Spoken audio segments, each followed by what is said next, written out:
The Committee on Military Veterans and Homeland Security will come to order. We will go at ease for a moment.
The committee will come to order.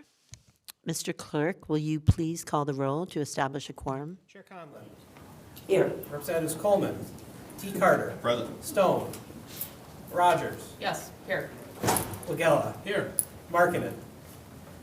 Bazat. Present. Martin. Here. St. Germain. Here. Madam Chair, for the committee is present. Thank you. Representative Rogers moves to adopt the minutes from the March 14th, 2023 meeting. Seeing no objections, the minutes are approved. So today, we begin a two-part series of hearings on veterans' mental health. We will start by addressing the scope of the issue, the extent to which those who have served experience daily challenges around mental health, and the unique needs that this segment of our population face. Joining us from the National Guard Association of Michigan is Jeff Frisbee, National Guard member, and Dean Dito, a guest of Representative Felicia Brabeck and a Marine Corps veteran. Welcome to you both. Thank you for being here today and agreeing to share your stories with us and your experiences. I'm so looking forward to hearing from all of you. Jeff, the floor is yours.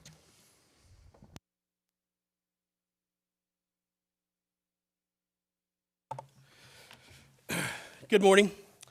Chair Conlon, committee members, thank you for allowing me to be here today and to spend some time with you. I want to tell you personally, I am very appreciative of taking up this topic and this issue and having these discussions. I feel like that this conversation is as a representation of your concern and your care for our soldiers and our airmen, for the military members, our veteran community. So I think that I cannot express just how thankful I am that you've given us this time. I consider the topic of veteran suicide an epidemic. I think that I probably use that term a little bit out of place in its truest definition, but what we're facing as a country today is a legitimate homeland epidemic for our soldiers, or for our veteran community. And sharing this time with you today really indicates that you want to be a leader in making change. I would tell you that I personally don't know of any other states that are taking this time to dedicate to this topic, and I think that this is an example of just how much you want to give back to this community, this precious community, by having this hearing and by looking for actionable ways to make a difference in this problem. So today I want to tell you thank you for being champions to help us end this epidemic. My name is Jeff Frisbee. I'm the Executive Director for the National Guard Association of Michigan. Today I'm going to speak to you on not just behalf of the 11,000 Michigan soldiers and airmen, not just their families, which are impacted by this issue, but also our friends, our neighbors, and hopefully the entire military community, and because this is an issue that we're facing nationwide. Less than 5% of our country serve in the military. Less than 5%. Our military and veterans community have never exceeded just over 7% in the history of the country, and today we're at about 7% in the veteran community. Behind me I have the VFW and the American Legion. Of the veteran community, of that 7%, of the 0.5% that are currently serving, 25% of all suicides in the United States come from the veteran population. Prior to the Middle Eastern campaigns, in about the last 2 decades, suicide deaths was not something that the military specifically tracked. It was very difficult to wrangle that type of information. It wasn't easy for the Department of Defense to say, this is how this individual died. It wasn't easy for the VA to classify certain deaths as suicide. It wasn't just a number that they kept tabs on. But as deployments increased in the Middle East and Operations Iraqi and Enduring Freedom, the Department of Defense noticed that there was a very alarming trend that was happening all across military installations and in the veteran community, and that was the suicide rate that was increasing. Around 2010, there was a study that was done, and it was to help evaluate why we were having this growing problem. At the conclusion of this study, there was a statistic that emerged, and we talked about the loss of veterans and military members, and that statistic was that we were losing them at a rate of about 22 a day. That's one every 65 minutes, and it's more than we have in this room right now. That statistic, 22 a day, basically became a catchphrase and a slogan, and not necessarily in a bad way. It was used to kind of motivate those individuals who may be suffering from some PTSD or social anxiety to seek help. It was a way to look at your battle buddy to your left and right and say, if you know someone who is suffering, that 22 a day is too much. It's unacceptable. Let's go out and find them some help. I believe you've probably seen billboards that say 22 a day. You've probably seen some TV commercials that reference this number. You have definitely seen veterans in your community mall walking around that have 22 a day on a t-shirt. Unfortunately, 22 a day is not an accurate number these days. Now, the number has fluctuated. It's gone up, it's gone down over the last 20 years. But the most recent statistics show that the active component, those who have served or still serving, are dying at about 24 to 26 a day. And in the National Guard, for my community, we're looking at about 26 to 28 a day. And I ask this committee to keep in mind that that is just the number of members who are actually dying to suicide.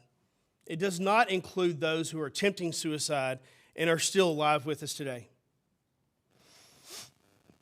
In the Michigan National Guard, since January 1st of 2019, we've had 10 members currently serving who have lost their lives to suicide.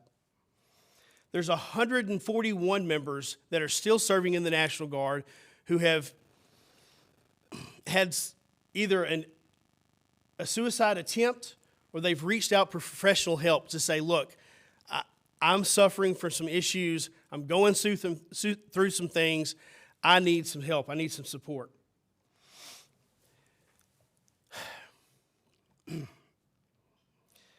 I know that this committee is looking at the reasons of why. What is it that's happening? What are our veterans facing? What's this community have? And I'm going to tell you, there's no simple answer. There are veterans who are serving. There are military members who are serving. There's guardsmen who are out there in your neighborhoods and your communities who have hidden issues that you don't see every day. You see them at a softball game. You see them at soccer practice. You see them out in the community. They're probably doing their normal jobs. And when they get home at night, they've got issues and demons that they just can't wrap their hands around. There is no single answer as to why that this is taking place. What I will tell you is that there is a unique perspective that we have in the military. There are several other professions that can share in this type of perspective, but those who go overseas and work together these veterans in Iraq and Afghanistan, they build relationships, they build camaraderie. There is an experience that happens when you're defending this nation that is hard to translate back into the civilian world. We don't come home and have the same connection with our spouses, with our family members, with our clergy, with counselors.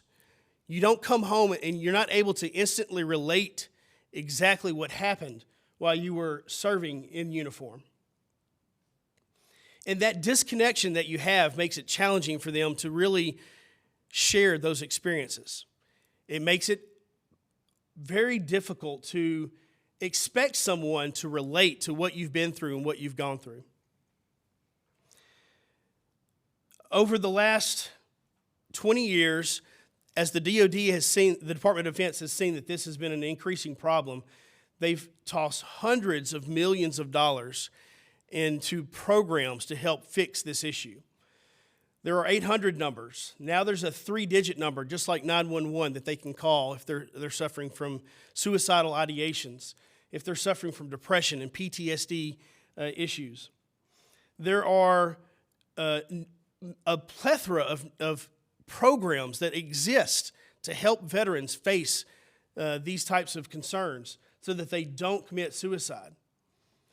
The problem with all of those is that it's not the same connection that you have with your battle buddy, with your friends that served with you. I think that might be part of the reason why the numbers are so much higher in the National Guard versus the active component. In the National Guard, when you come home from a deployment, or you come home from basic training even, you go back into the civilian sector and you lose a little bit of connection to that military network that you had for so long while you were training, while you were serving.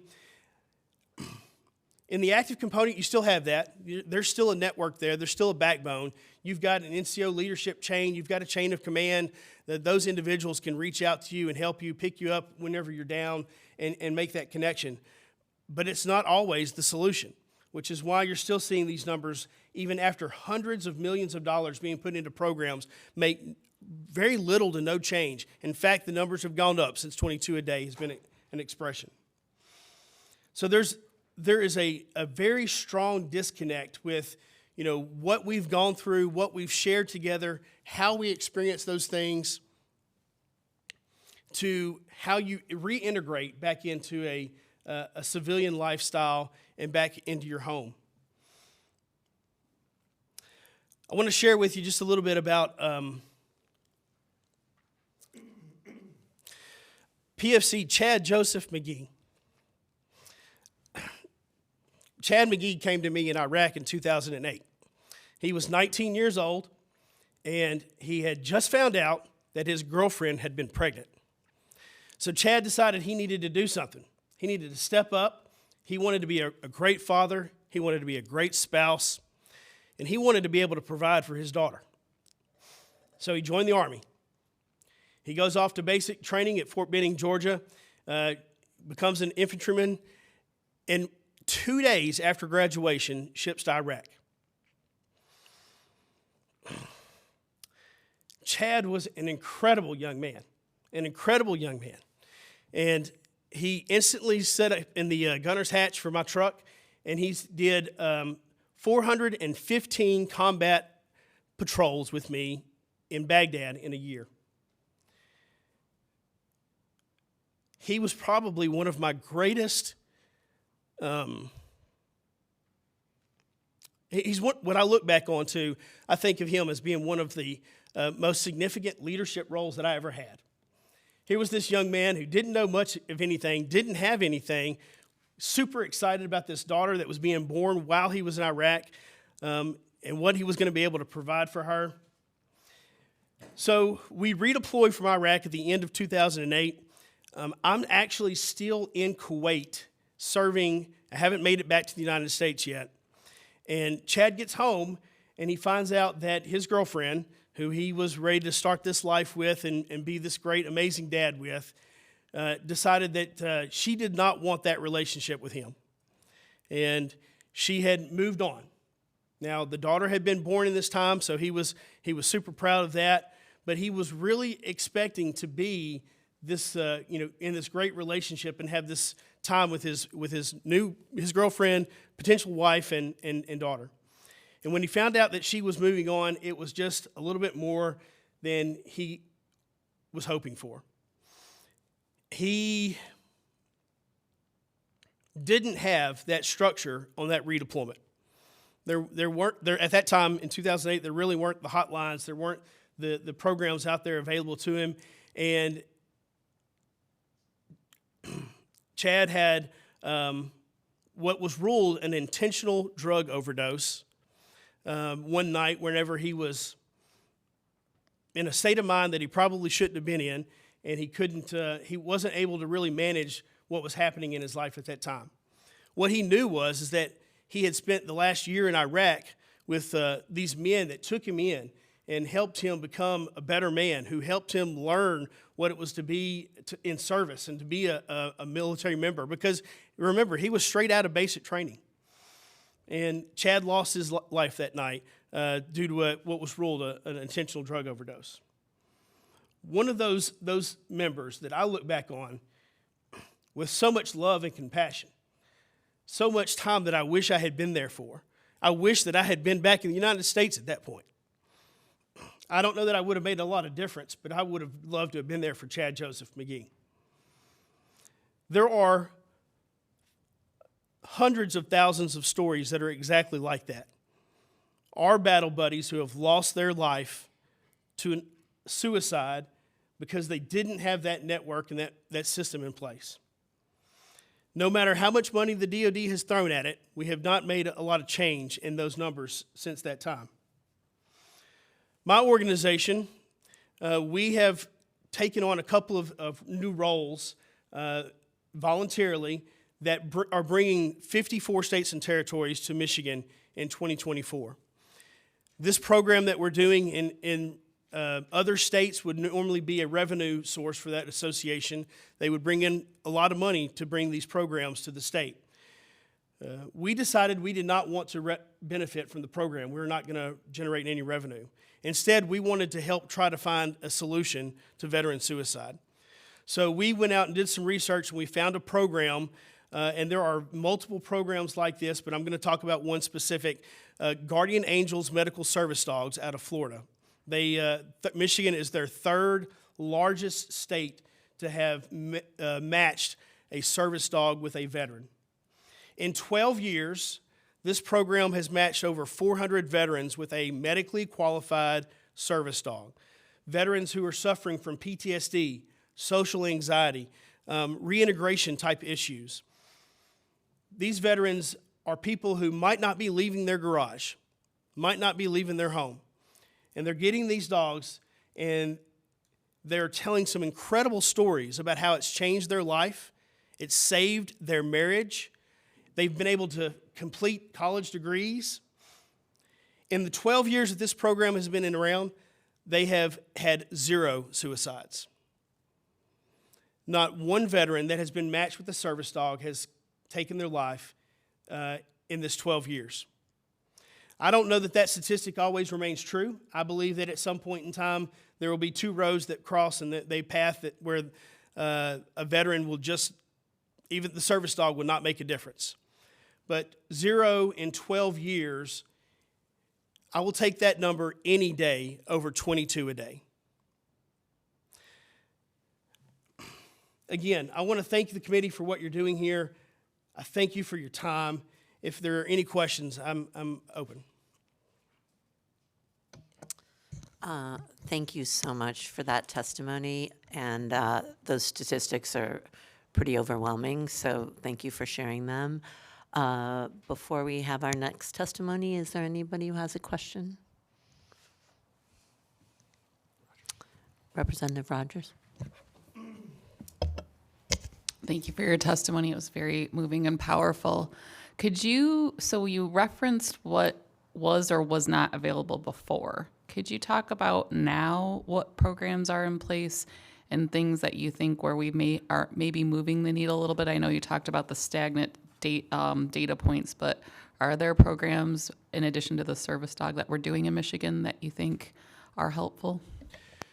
So I definitely can't speak on behalf of the MVAA, but I do know that, just like almost every other veteran service organization or veteran organization that exists right now, they realize that this is an epidemic, and they are definitely putting as many resources as they possibly can. The MVAA, they have, suicide hotlines, suicide counselors that are ready and available at any point in time. Part of the whole MishVet hotline was really to help make sure that veterans got to the resources and the connections that they needed. Within the National Guard, I will tell you that the leadership, they also identify this as an issue, and that is part of the reason that they have invested so much into this campaign for the service dogs that we are doing. Right now, this last weekend, I was at Camp Grayling, Michigan, and they had an event that raised enough money to sponsor a dog for somewhere within the nation. This is the second dog that Camp Grayling has actually sponsored. The Vietnam Veterans Association out of Detroit, Chapter 9, they also sponsored a dog. So there are organizations out there who are vested in making efforts to find the solution and end the veteran suicide. There are multiple programs, such as those hotlines that are out there, the counseling that are out there, the leadership chain of command, because they realize this is such an issue, they put a lot of emphasis on this in their formations. And they're telling, if you've got issues, please don't be afraid to reach out. Find some support, find some help. If it's not me, if you don't want to identify to me, identify to someone who can get you to the right resources. And they're making that type of effort and those emphases.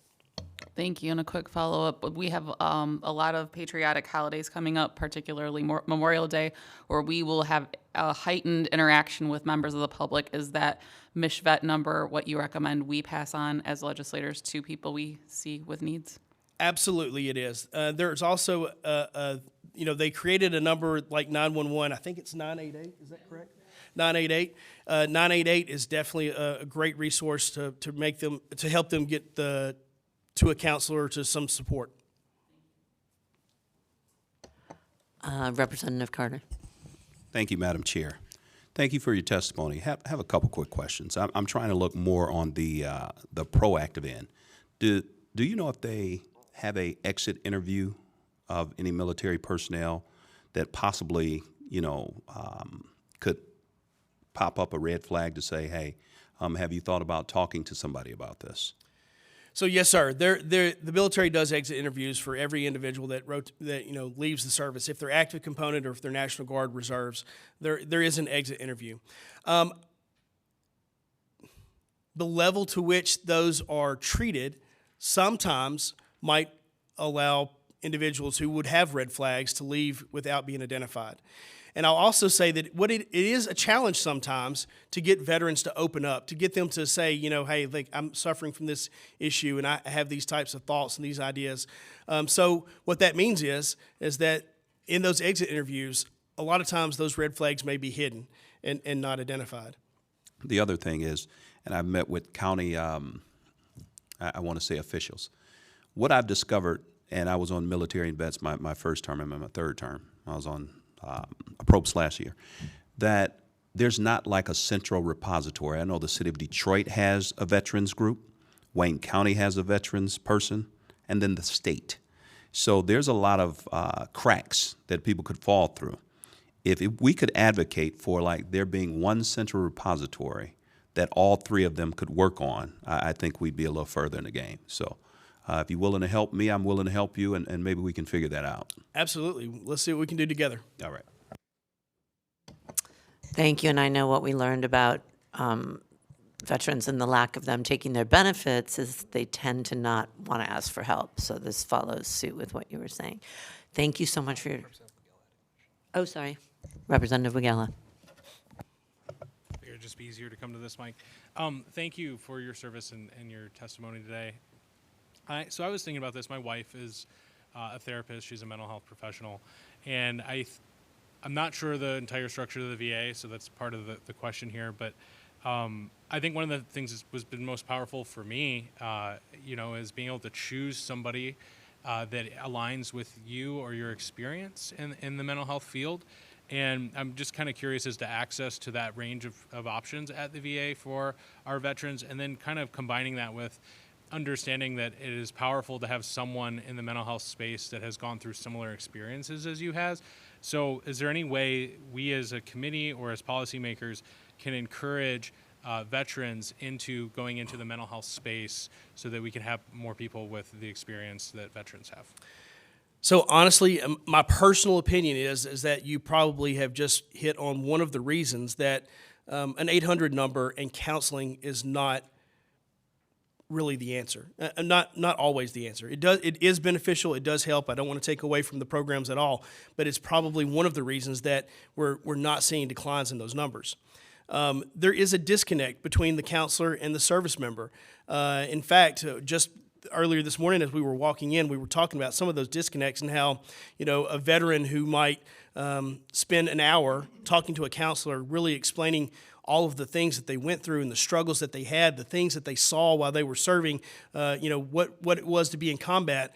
And then they get off the phone or out of that counseling session and they're left with all of those memories and those things brought back up, and the counselor moves on and they don't have a contact again for another week or another month.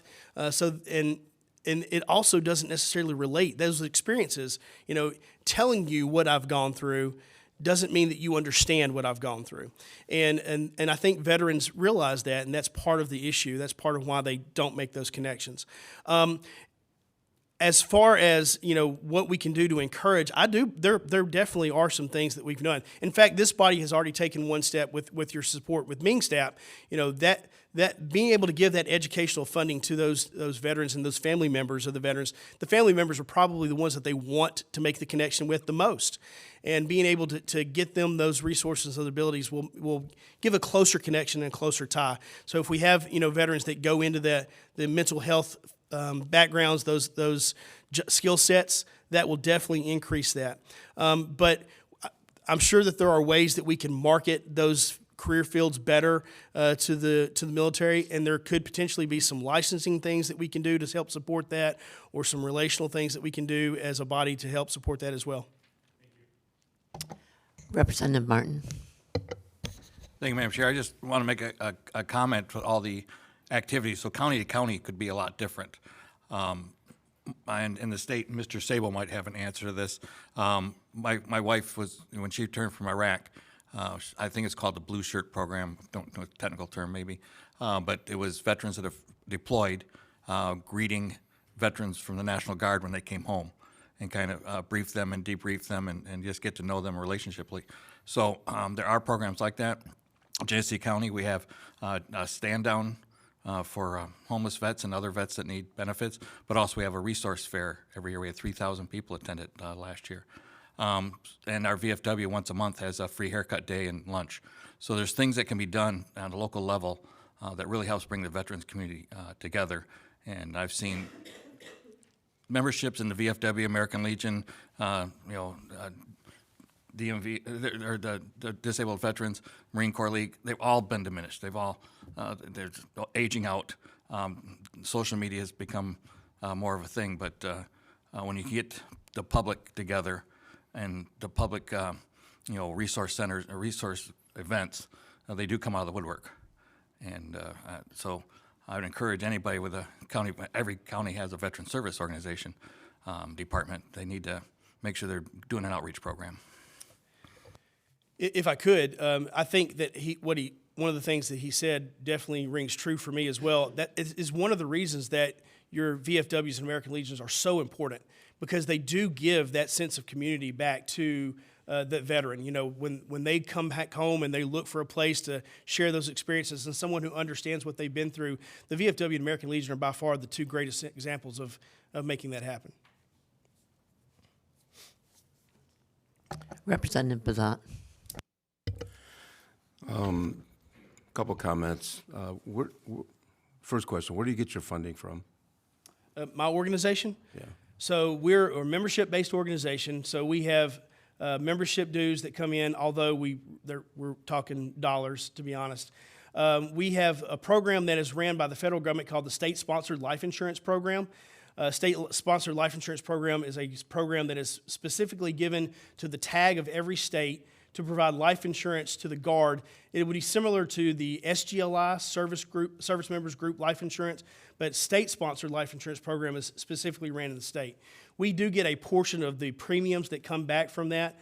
Again, those are small numbers. It's about, to be honest with you, it's about $60,000 a year in revenue from that program.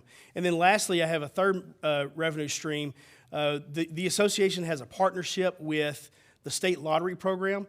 We have pull tab lottery machines that are in 19 fraternal organizations. We have one VFW, we have 4 American Legions, some Moose Lodges, Elks Lodges, things like that. That program generates some revenue as well.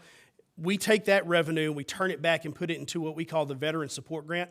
So it's a really complicated formula. I'd have to sit down with you and break it down, but the facility that has the machine, they get a portion of those proceeds, and then a portion of those proceeds come to my organization, and we take those proceeds and turn it into what we call the Veteran Support Grant. Last year, we gave away $449,000 to the veteran community through that program. We're going to be on track with that this year, although it's going to be a little bit less, to be honest with you. I don't think we're going to hit $449,000, but we do get revenue from that turns around and becomes the Veteran Support Grant. As a Vietnam veteran, I'm glad to see that you do an exit interview, and because we were in the service one day and we were out the next, and without any counseling or anything that we're doing. So I'm glad you're doing that, because we're seeing, like you said, 22 veterans, Vietnam veterans especially, lose their life to suicide. Locally in Livingston County, the citizens passed a millage over and above what we get from the state. And I think it's a little over 1.12, so it provides about a million or so. And that's for emergency services to take care of veterans. And we meet every month, and we're gladly giving money and taking care of veterans and their spouses, water heaters, roofs, ramps, everything. So I don't know how many of the other counties are dealing with that as far as millages, but I'm proud to say Livingston County deals with that. So thank you. Thank you. Thank you for sharing that. All right, well, thank you so much again for your testimony. Next up, we have Dean Ditto. I hope I'm saying your name correctly. Got it right the second. Okay, a Marine Corps veteran. Thank you for being here, and the floor is yours, Dean. So actually first. So My name's Dean Ditto. I'm a resident of South Lyon, Michigan, but actually in Livingston County, Brighton School District. Go Bulldogs. Had to throw that in, as I'm also a football coach. I would have been doing my players a disservice had I not. So, just to give you a little bit of background, I am not active duty. I'm not in the Michigan Army National Guard. My service started in 1988. I'm sorry, is this working for you? My service started in 1988 when I joined the Marine Corps. I was a third-generation Marine, my father having been a Vietnam veteran who suffered with PTSD, my uncle having retired as a full-bird colonel in 1979 from the Marine Corps. I joined the Marine Corps and I wanted to see the world and I wanted to do certain things, and I wanted to be in the infantry, so I joined the infantry. I served as a first rifleman, basic rifleman in the Marine Corps, and then as an assaultman in the Marine Corps with Lima Company, 3rd Battalion, 7th Marines, and Charlie Company, 1st Battalion, 4th Marines. I experienced an extremely long and arduous deployment many, many years ago in my formative years. At the time, we were the longest deployed unit since Vietnam, as we were overseas providing security for status of forces agreements in the Philippines, and then were the lead assault element for Desert Shield, Desert Storm. Task Force Grizzly was the first ground combat unit to cross in the border for the liberation of the Kuwait, and I believe I was about the 100th person to be boots on the ground crossing. I came back from combat to home on leave in 10 days. I was actively being shot at, and I was returning fire, and I was home in 10 days. Certainly, it's gotten better. The transition has gotten better, but it is still not adequate. To continue on with my background, you know, I processed the things I saw and the things I did, as well as a 20-year-old man could be expected to, and I thought I did well. Then one day I was driving on 275, and it was a hot summer day, and I was behind a truck that was carrying a load of asphalt and blowing a bunch of black diesel smoke, and there was a dead deer in the road. And the deer had been horribly dismembered. And I had to pull over. So, I was wrong. Excuse me. So I had my own bouts with PTSD, with readjustment. I managed to course correct myself without much involvement of other organizations, because in 1992, when I got out of the Marine Corps, there wasn't a lot there. My transition when I got out was, hey, you got a job, here's how you put together a resume, did you apply to school, don't let the door hit you in the ass on the way out, thank you for your service.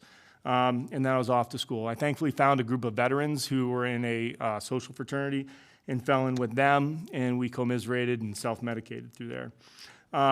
As we got into the global war on terror in the early 2000s, I became involved because I couldn't just sit on the sidelines. I started volunteering with a number of different units, raising funds. My notes are kind of haphazard here. I did individual volunteering. I raised probably about $40,000 for various Marine Corps charities. I've been volunteering for the past 10 years with an organization called Southeast Michigan Veterans Stand Down, which I would like you all to take a note on that, because I think it's a wonderful thing, and we'll come back to that. I've continued to be involved. And to echo my friend's sentiments over here, we are in the midst, in the last 15, 20 years of my involvement, we are in the midst of a mental health crisis. It is absolutely a fire that's been burning, and no matter how much water we put on it, we are unable to extinguish it. And it's not just, although suicide is the worst possible outcome from this mental health crisis, consider it a cancer. And once that cancer has consumed the body, the end result is suicide. But the cancer, as you suffer, is still suffering, and we're still fighting it. And why do we do that? You know, why are veterans experiencing this?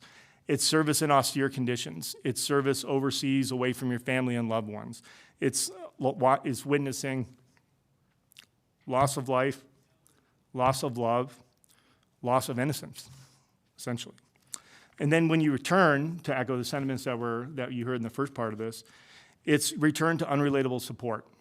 I can remember when I came back from the Gulf, and I came back as a 20-year-old man, and I was back with friends that had not served. And I was having a beer, and we were playing euchre, and somebody asked me, how many people did you kill? Do they want to know How do you relate to that? Excuse me. I would pause there. I took a note when the gentleman before me was speaking. There's a book that I would recommend that everybody read, and it's called The Last True Story. The Last True Story I'll Ever Tell.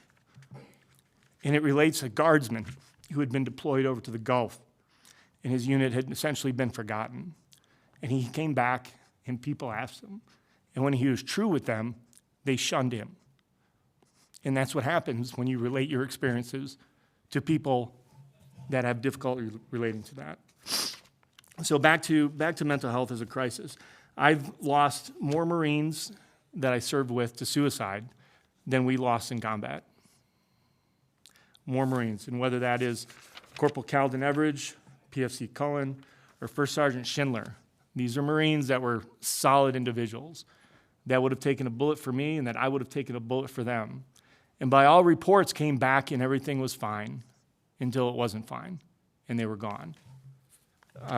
I wish that they would have reached out. I wish that we could have been there for them. But enough lamenting and looking in the past. Let's figure out how to solve this problem, right? Because that's what we're here for. Agree? So, there's no simple answer. There's absolutely no simple answer to this. But I will reflect on some things that I've seen that have been hugely, hugely effective in the past. Number one, Southeast Michigan Veterans Stand Down. I told you I was going to come back to that, right? So Southeast Michigan Veterans Stand Down is a nonprofit organization that every year for the past 13 years or so has held a stand down. Now, just a really quick poll, does everybody know what a stand down is? Okay, one person raised their hand, I saw a nod, another person. So a stand down is when a unit is pulled back from frontline service and they are given the rest in relaxation that they need. Southeast Michigan Veterans Stand Down as a private organization provides a number of different services over the course of a couple days. We bring in veterans from all over Southeast Michigan, and we provide them not just the haircuts and the meals, but dental services, vaccines and inoculations. There is a veterans court, and we're going to put a pin in that because I'm going to come back to veterans court. All these various social services, including counseling on military sexual trauma. And we see people's lives that have been changed because of that. We send them off with bags of food and bags of clothing and counseling appointments and appointments with the veterans organizations that will provide them, including the VA hospital and VA medical services. If someone were to ask me where dollars directed would be effective, that would be the most effective boots on the ground tactical solution for the problem at hand. It provides a real and timely benefit to the people that it reaches. But if I had to go a little bit longer and move out from the tactical into the still tactical, but now moving into strategic, there was a program that was in the Michigan Army National Guard, coordinated with the University of Michigan Mental Health Services, paid for by a grant, I believe it was through Major League Baseball, that has since expired. This organization doesn't exist anymore, and neither do the services provided, but it was called the Buddy to Buddy program. And I would ask you would call the Buddy to Buddy program? I was involved with the Buddy to Buddy program for about 4 years until my kids got old enough where it was just untenable. I had to make a decision to be a father or to volunteer, and my focus had to be on my children. But what the Buddy to Buddy program did is it took, as my friend had said, people that have the relatable experience. Not a psychologist or psychiatrist at the VA who went to undergrad and then to medical school and now is talking to veterans, but somebody who's been boots on the ground, somebody who's eaten that dirt, somebody who's had that taste of the austere conditions. Train them and then embed them with the Army National Guard units as they were coming back from deployment. And we saved lives, unequivocally. We saved lives, we saved families, we saved veterans from financial ruin by the assistance that we were able to provide. And the key there is that one of the things that I think if you have inside chain of command counseling, as a staff NCO or as an officer or an NCO in the Michigan Army National Guard, if Private Jones comes up to you and says, hey, I have a problem with pills, you want to help Private Jones out, but you have a competing priority to report that to the chain of command, which has just an unequivocal detrimental effect to their ability to continue in the Michigan Army National Guard or the Air National Guard. But being outside the chain of command, I had no obligation to say that Private Jones had a problem with pills, or that Private Jones's finances were screwed, or that Private Jones was thinking of putting a gun in his mouth. I could just take Private Jones and make sure that Private Jones got the help that he needed. Make sure that Private Jones had the resources that he needed, and then handhold Private Jones to make sure that Private Jones was taken care of. And I can't tell you how many times, how many success stories we had there. If I were to think about funding that would solve both a tactical and a strategic problem, I think that would be it. I think that would be money well spent. I would also say, I talked about veteran court, and I told you I was going to come back to it. So many times veterans get involved in minor issues with law enforcement. In veterans court, and I'll expand that to police training and engagement with veterans. I had an incident in the Costco Brighton parking lot where somebody had cut me off, and then I honked at them. They got out of their car and they were going to assault me, and I defended myself. And the police showed up and they saw the Marine Corps sticker on the back of my vehicle and immediately assumed that I was having some kind of a PTSD incident. I was horribly offended by it. Nothing came of it, but it was seriously escalated because of the law enforcement perspective that they came into, the bias that they had coming into that interaction. I've since talked and worked with organizations to kind of advocate for police training on interactions with veterans. And in particular, when you think about a veteran who's having an issue, we've all heard about suicide by cop, right? There's ways around that. With proper training and proper procedure, there's ways to avoid that suicide by cop and to pull that situation out and de-escalate that to a point where everybody survives and everybody comes out, maybe a little bit down the road, better off because of it. In terms of county resources, Representative Bazat very accurate in what Livingston County does, and I appreciate the services that Livingston County has. And you have one hell of a veteran service officer in Livingston County, but and I know this from discussions when I was with my time with Buddy to Buddy, and from Michigan Army National Guard's ombudsmen, who I'm personal friends with, that's not the case across the counties. Washtenaw County, Livingston County, Allegan County, all these different, Lake County, they do it different.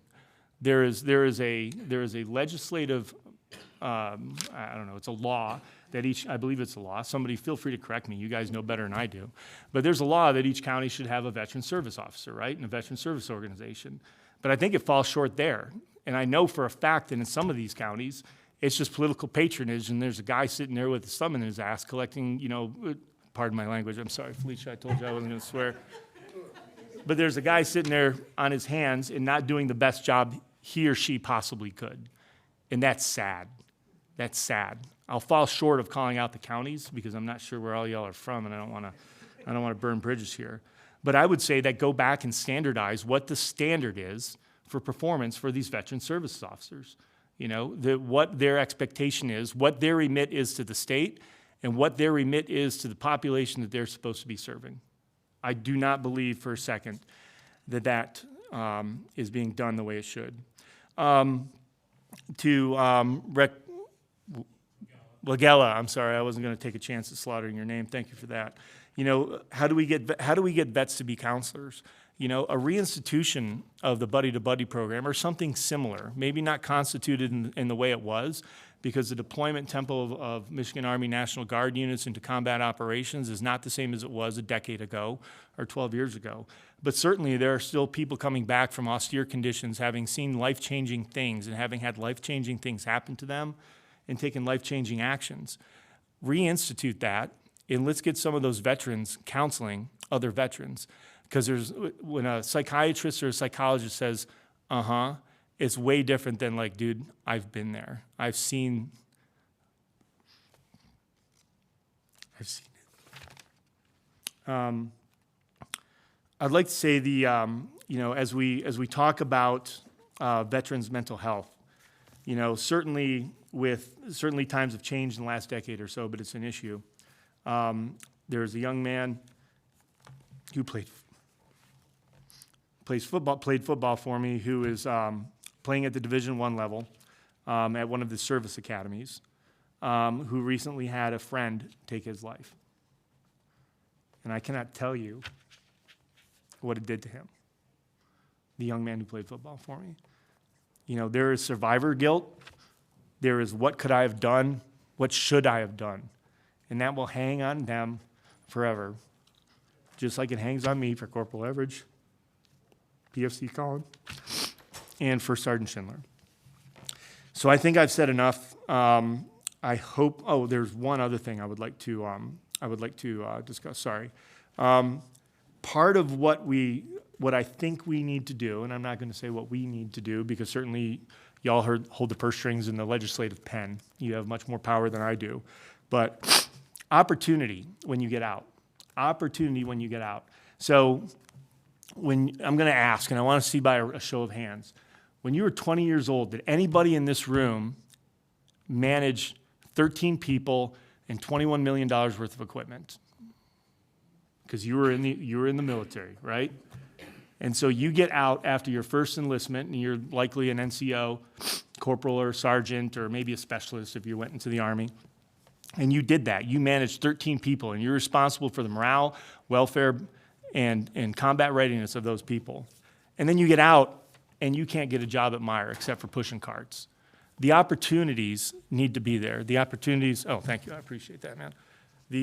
Was I sniffling that bad? The opportunities for personal advancement, the opportunities for educational and vocational training and advancement, and the opportunity to contribute. And the recognition that maybe that 20-year-old has a lot more experience than warrants pushing carts, or else you're going to have the best damn cart pusher in Meyer. And I would call to, as an example, a federal program called SkillBridge. Anybody ever hear of it? So SkillBridge is a program, and my company, I work for a company called EOTech in Plymouth, Michigan. Our company is taking advantage of that, and there's a retiring lieutenant colonel from the United States Marine Corps who is on what is called terminal leave, which means that he is using the rest of his accumulated leave. And while he is on terminal leave, he is actively working for EOTech, and he is an EOTech employee. We get the benefit of somebody with decades of experience, decades of leadership experience, real-world leadership experience. Oh, dude, that would have been fine. I'm a Marine. This is for, what the hell? Yeah, but decades of leadership experience. And so if I were going to point to things that we could do is to provide opportunity. Opportunity provides a sense of belonging and a sense of contribution. And that sense of contribution and the sense of belonging when absent is a big contributor to the problem. So I've run my soup cooler, and I think we have 7 minutes left. So fire away, folks. Thank you so much for your testimony and sharing your story, and for your service, and for all you've obviously been doing for others and veterans since you returned. I think you've already given us so many wonderful ideas to think about in terms of how we can support our veterans moving forward and our National Guardsmen. And thank you, and again, thank you to Representative Brabeck for having me. Representative Bazat has a question. Thanks for your service, and Jeff, thank you for yours as well. As sheriff, I hired 28 military people. And I think I asked Jeff this question the last time you testified. Was we used to have a drop program where we'd fly employers around. I was part of that program back in around 2004 as an undersheriff. And we went to Virginia and just seen what the National Guard did, and when people are deployed, and then as well as taking care of their families. So I'm proud to say as sheriff, I hired 28 military people to prioritize, because as you know, military, being paramilitary, coming into law enforcement, they're very well trained. Absolutely. And very good employees. So I wanted to make that point.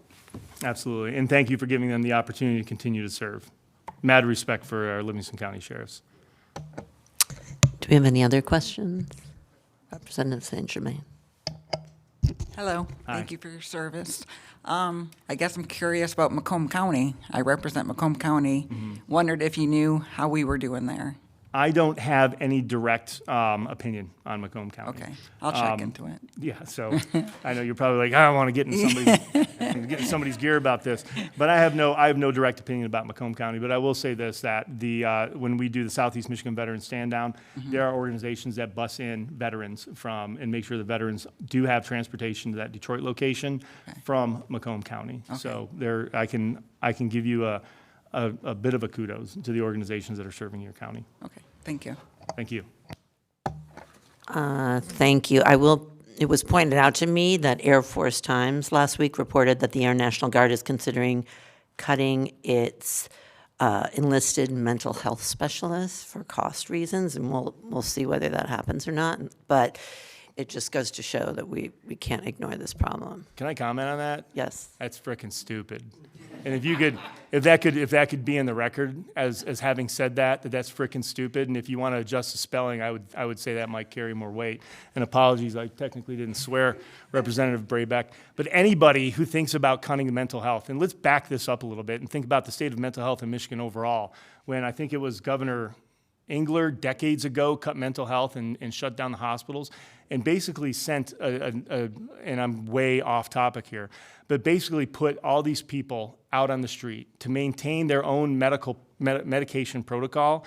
And what has that done us? The crime surge that resulted from that should be enough to point to historically to say that that is an asinine idea. Certainly budgets aren't what they should be, but there are other opportunities to cut that. And if any one of you failed to advocate for maintaining the integrity of that budget or increasing that budget, I would do my damnedest to hold you to account at the polls.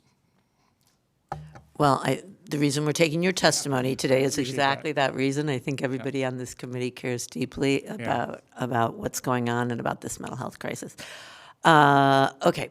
So we need a motion to excuse Representative Coleman and Stone and who?